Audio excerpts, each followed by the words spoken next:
Alors justement, loin des a priori et des clichés, vous allez nous parler des vins blancs de Bourgogne, Ophélie Mmh. Neyman. Mais attention, des vins blancs de Bourgogne pas chers, parce que figurez-vous que ça existe, hein. Oui, alors c'est effectivement, c'est assez bizarre, hein. Bourgogne n'est pas cher parce que la Bourgogne, c'est devenu le vignoble du luxe en quelques années.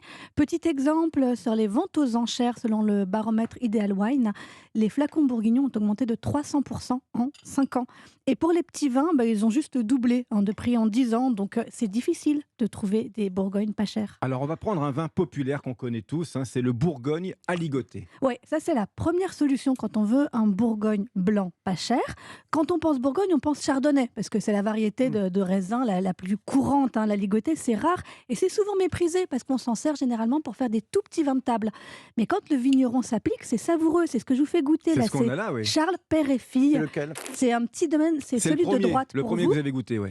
Ah, c'est un domaine familial, hein, qui est aujourd'hui repris en main par Pauline Charles et ça coûte 8 € et vous Hmm. voyez c'est légèrement herbacé, c'est très vif. Je trouve que ça a un côté très contemporain parce que c'est plein de peps ça. Franck Dubosc, Oui, très bon. il vous plaît? Oui, oui, oui, j'aime beaucoup. Ça fait partie de celui que vous pourriez commander en terrasse, par exemple, pour accompagner un plat. Moi, en général, je prends un petit Sancerre, donc c'est autre chose, mais pour être sûr de ne pas me tromper. Mais on retrouve Mais cette mais acidité qu'on celui-là, a oui, à oui, Sancerre, hein, on oui, retrouve oui. cette espèce de légèreté, Ouais, de complètement. finesse, de vivacité. Alors, si on veut du chardonnay, maintenant, ça va être autre chose, parce qu'on va essayer de ne pas prendre juste un gros Bourgogne. Et là, ça devient compliqué. Alors ça veut dire que Meursault, Chassagne, ces Bourgognes-là, on oublie alors? Oui, oui, Trop oui, cher, toutes hein. les appellations Ouais. prestigieuses, ça devient vraiment trop cher. On va regarder des appellations qu'on connaît peu, dans la côte chalonnaise ou dans le Mâconnais, par exemple. Des Ruilly, Mercuret, Montagny, Viré-Clessé, Saint-Véran, Pouilly-Fuissé. Là, on est en dessous de 20 €.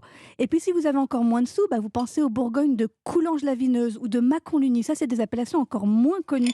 Et c'est ce que je vous fais goûter là. Coulanges-la-Vineuse, c'est Ouais, joli, oui. c'est un Mâcon Mi-Lamartine Clos du Four 2018, vigneron des Terres Secrètes. Et ça, c'est une coopérative du Mâconnais, hein, qui compte pour le coup 910 hectares. C'est vraiment une grosse coopérative, 120 vignerons, mais élu cave de l'année par la Revue du vin de France cette année. Et vraiment, vous voyez, il y a beaucoup plus de gras, il y a beaucoup plus, c'est très enrobé. C'est un peu l'image du Bourgogne tel qu'on le veut, tel qu'on le connaît, c'est-à-dire assez onctueux. Secouez-le un petit peu avant de le goûter, vous allez voir, il a quand même ce joli gras. Il existe donc des Bourgognes accessibles, Et il qu'on est se à le 10 €. dise, Il est à 10 € celui-ci. Merci On Ophélie peut se Neyman. bourrer la gueule à toutes les bourses. Exactement. C'est bientôt l'heure de C'était pas passer l'idée. sur le grill.